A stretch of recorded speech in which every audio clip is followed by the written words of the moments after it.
Entre 2013 et 2015, 3 jeunes et ambitieux princes sont arrivés à la tête de monarchies pétrolières autocratiques du Golfe. C'est clairement des enfants gâtés qui sont au pouvoir. Il y a évidemment dans cette course au gigantisme une part d'enfantillage. On a affaire à des souverains qui sont animés d'un besoin de puissance, qui sont traversés par l'hubris, cette espèce d'orgueil. Droit sportif, club de foot, musée dessiné par les plus grands architectes, œuvres d'art, gratte-ciel, armement, tels sont les objets de rivalité entre ces pétromonarchies avides de grandeur. Mais cela ne saurait cacher les divergences politiques et religieuses plus profondes qui les plongent dans une crise très actuelle. For sure that in the Pentagon, there were lots of fears that this was a prelude to an invasion, that these guys were going to war. Le Qatar, 250 000 citoyens seulement, sous la direction de Tamim Al-Thani, fait l'objet d'un blocus depuis plus de 2 ans de la part de ses voisins. L'Arabie Saoudite de MBS, les Émirats Arabes Unis de MBZ et leurs proches alliés, le Bahreïn et l'Égypte. Pourquoi, comment et quelle portée régionale et mondiale peuvent avoir ces divergences ?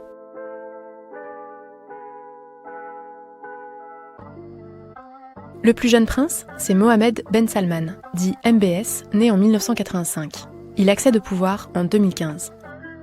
Il est à la tête de l'Arabie Saoudite, 34 millions d'habitants, dont 20 millions de ressortissants, une monarchie officiellement fondée en 1932, dont la capitale est Riyad. هذه حربي اللي أخوضها شخصيا ولا أريد أن أفارق الحياة إلا وأرى الشرق الأوسط في مقدمة مصاف العالم وأعتقد أن هذا الهدف سوف يتحقق 100%. I think MBS, what's remarkable about him is he shoots first, and asks questions later. He's been portrayed as a hothead, he's impulsive, he's not very strategic in his decisions, he's very childish sometimes. Sa passion, les jeux vidéo de combat. Une particularité, sa plus grande compatibilité, à première vue, avec la culture occidentale. Looks women in the eye, he shakes their hands, he's very direct. And that's a thing that kind of Westerners appreciate. He met all these big venture capitalists in Silicon Valley. Son passif à l'international, la guerre au Yémen, qu'il a déclenchée à son arrivée au pouvoir. Une guerre qui s'enlise et qui cause ces dernières années une des pires situations humanitaires au monde.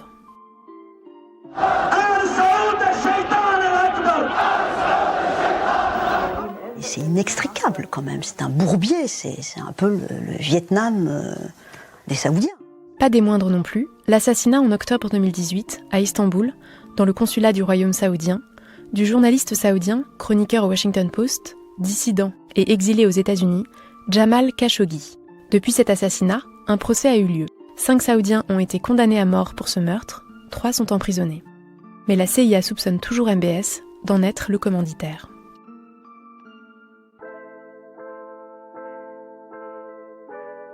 Aux côtés de MBS, un allié, MBZ, Mohammed Ben Zayed, né en 1961, au pouvoir, lui, depuis 2014.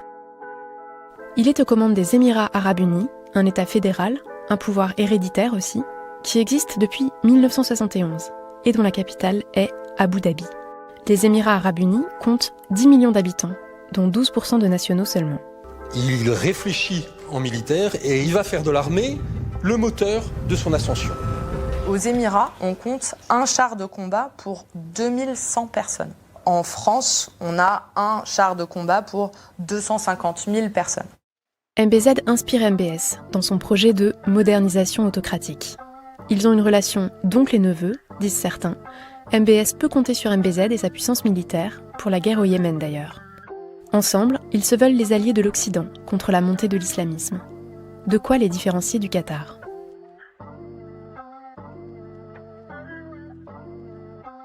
Au Qatar, la jeune génération princière des pétromonarchies s'incarne dans la personne de Tamim Al-Thani. Né en 1980, il est au pouvoir depuis 2013. He is competitive as a sportsman, so he plays tennis and he enjoys football, he enjoys sports. The royal family, Tamim himself, they are crazy about sports. Le Qatar, créé en 1971, a un des PIB par habitant les plus élevés de la planète, grâce à ses exportations de gaz notamment, lui qui compte 2,7 millions d'habitants, dont seulement 250 000 citoyens environ. Le Qatar est bien connu pour avoir investi dans le sport notamment, avec le rachat du club de football Paris Saint-Germain, le développement de la chaîne de sport beIN, émanation d'Al Jazeera, et l'accueil de la future Coupe du monde de football en 2022, dont l'attribution est l'objet d'une information judiciaire par le Parquet national financier français depuis fin 2019, pour soupçon de corruption notamment. La perspective de cette Coupe du Monde en 2022 est quelque chose d'assez difficile à accepter pour les élites politiques à la fois saoudiennes et émiriennes. So, all Arabi will be jealous. Tous les Arabes les envient-ils au point que l'Arabie saoudite piraterait la chaîne beIN et ses nombreux droits télé en sport? So you'll see beIN Sports 3, our channel, 22 minutes 32 seconds, and there's about a 6-second delay where BFQ takes the feed, puts its own logo on top of beIN's logo, and transmits it as though it's its own content, its own channel. We don't exactly know who's behind it, but it's a Saudi entity, so it is pirated from Saudi Arabia. Le Qatar fait des envieux aussi, car ce petit pays est le propriétaire d'Al Jazeera, la chaîne de télévision qui diffuse dans tout le monde arabe. Et c'est là qu'on en vient aux dissensions plus profondes. I think without Al Jazeera, the Arab Spring wouldn't have run as smoothly, let's put it that way.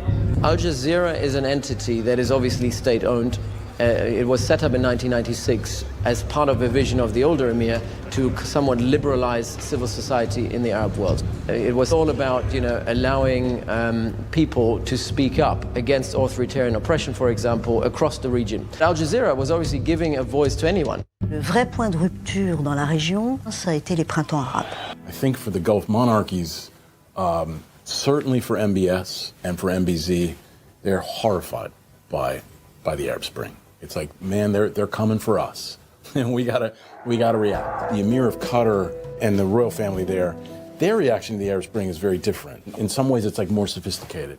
They thought, this is a big wave coming, and we gotta get on that wave and ride it, and that's the only way we're gonna survive because we can't fight it.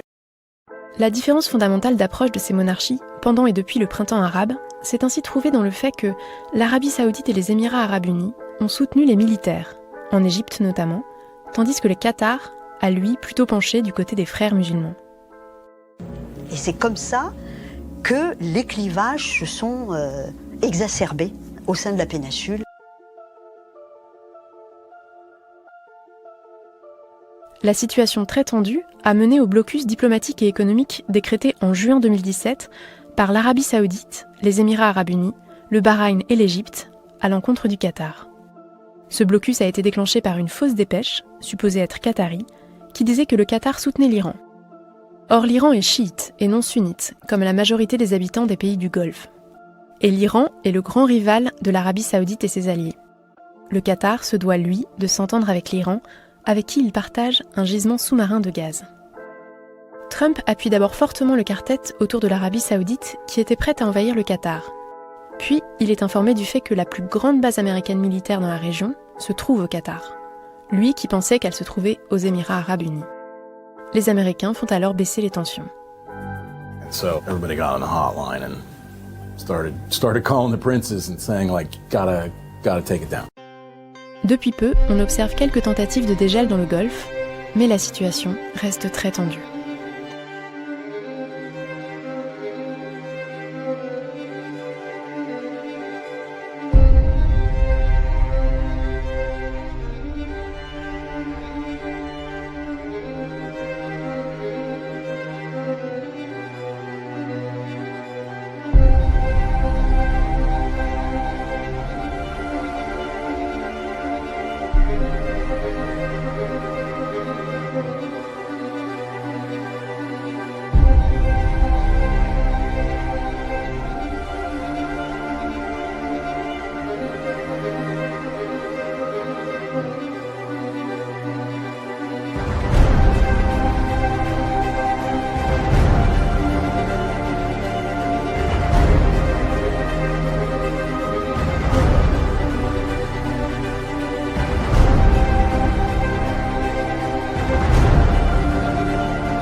وضرب الله مثلا قرية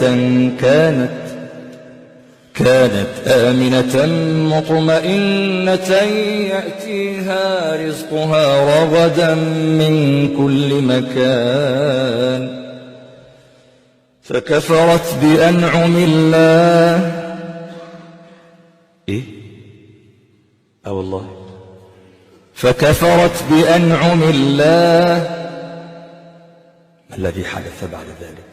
فأذاقها الله لباس الجوع والخوف. بماذا يا رب؟ بما كانوا يصنعون. بالله عليكم، أليست هذه مطبقة في حياتنا الآن؟ نعم. الحل يقول تعالى: وإن عدتم عدنا. السلام على القرآن، ما أجمله.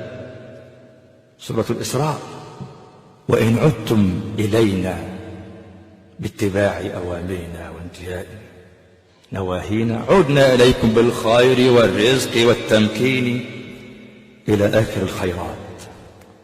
هو حل واحد: إن تنصروا الله ينصركم.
بسم الله الرحمن الرحيم والسماء والطارق وما أدراك ما الطارق النجم الثاقب إن كل نفس لما عليها حافظ فلينظر الإنسان مما خلق من ماء دافق يخرج من بين الصلب والترائب إنه على رجعه لقادر يوم تبلى السرائر فما له من قوة ولا ناصر والسماء ذات الرجع والأرض ذات الصدع إنه لقول فصل وما هو بالهزل إنهم يكيدون كيدا وأكيد كيدا فمهل الكافرين أمهلهم رويدا